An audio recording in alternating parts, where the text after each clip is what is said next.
Daily. Taste the Daily.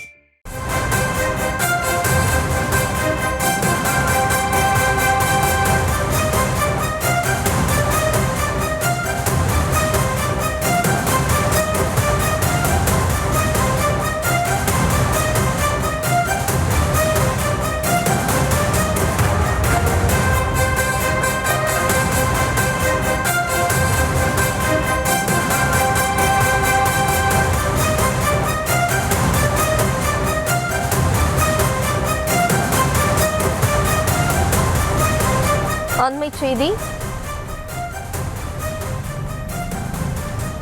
Thoothukudi Srivaikuntam அருகே police பாதுகாப்புடன் ஜப்தி செய்யப்பட்ட வீடு. தனியார் நிதி நிறுவனத்தில் வாங்கிய கடனை திருப்ப செலுத்துவதில் தாமதம் ஏற்பட்டதால் வீட்டினை ஜப்தி செய்துள்ளனர். சங்கரன் என்பவர் தவணை தொகை செலுத்தாததால் வீட்டை ஜப்தி செய்ய நீதிமன்றமானது உத்தரவு பிறப்பித்துள்ளது. இது குறித்தான கூடுதல் விவரங்களோடு இணைகிறார் நமது செய்தியாளர். வணக்கம். வணக்கம் செந்தில், மேலும் விவரம்.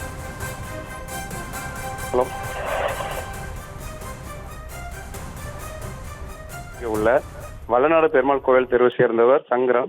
இவர் தொழிலானது லாரி டிரைவராக பணியாற்றி வருகிறார். இவரது மனைவி பெயர் பத்திரகாளி. இருவருக்கும் சொந்தமான வீட்டை அடகு வைத்துள்ளனர். அதாவது கடந்த 2020ஆம் ஆண்டு தனியார் பைனான்ஸ் நிறுவனத்தில் ரூபாய் 5 லட்சம் கடன் பெற்றிருந்தார். இந்த கடனுக்காக மாதந்தோறும் 11,000 கட்டி வந்துள்ளார். ஆனாலும் தொடர்ந்து பல மாதங்களாக தவணை தொகை செலுத்தாததால் சங்கரன் இருந்து வந்ததாக கூறப்படுகிறது. இதனால் இந்த பைனான்ஸ் நிறுவனத்தினர் பணத்தை செலுத்தும்படி நெருக்கடி கொடுத்தனர். இதையடுத்து வீட்டை ஜப்தி செய்ய உத்தரவிட வேண்டும் என பைனான்ஸ் நிறுவனத்தினர் கோர்ட்டில் வழக்கு தொடர்ந்தனர். தவணை தொகையை செலுத்தாத காரணத்தினால் வீட்டை ஜப்தி செய்ய கோர்ட் உத்தரவிட்டுள்ளது. இதையடுத்து தூத்துக்குடியிலிருந்து நம்ம ரோயல் டிஎஸ்பி சுகீர் முன்னிலையில் முரப்புநாடு போலீசார் மற்றும் பைனான்ஸ் நிறுவன ஊழியர்கள் மற்றும் வழக்கறிஞர் அனைவரும் இன்று காலை 11 மணி அளவில் சங்கரன் வீட்டை ஜப்தி செய்ய வந்தனர். இந்த ஜப்தி செய்ய வந்தவர்கள் சங்கரன் வீட்டில் இருந்த அவரையும் அவரது மனைவி மற்றும் குழந்தைகள் அனைவரும் வலுக்கட்டாயமாக வெளியேற்ற முயன்றனர். அப்போது வீட்டில் இருந்த பூச்சி மருந்தை எடுத்து வெளியே வந்துள்ளார் பத்திரகாளி. அவர்கள் வெளியே வந்ததும் அந்த ஊழியர்கள் பொருட்களை அனைத்தையும் வெளியே எடுத்து வந்தனர். இதற்கிடையே கையில் வைத்திருந்த பூச்சி மருந்தை பத்திரகாளி குடித்துள்ளார். அப்போது அங்கிருந்த போலீசார் அதனை தட்டி விட்டனர்.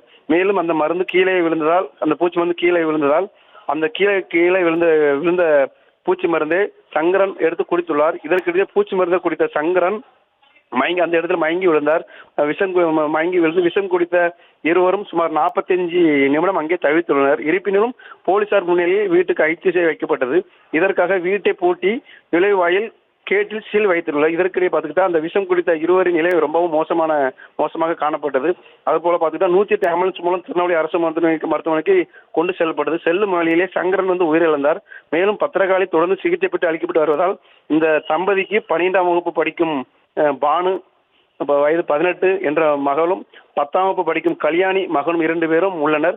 இந்த சம்பவம் குறித்து முரப்புநாடு காவல்துறை விசாரணை மேற்கொண்டு வருகிறது. அதே போல பார்த்துட்டு அந்த பைனான்ஸ் நிறுவனத்தில் வாங்கிய கடனை கட்டாததனால் வீட்டை ஜப்தி செய்த போது கணவர் மனைவி பூச்சி மருந்து குடித்ததால் கணவர் செல்லும் வழியில் உயிரிழந்துள்ளார். மனைவி ஆபத்தான நிலையில் மருத்துவமனை அனுமதிக்கப்பட்டது. இந்த சம்பவம் இந்த பகுதியில் பெரும் பரபரப்பு எடுத்திருக்கிறது.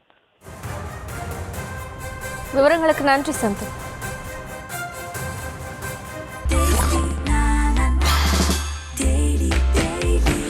Taste the Daily. Taste the Daily.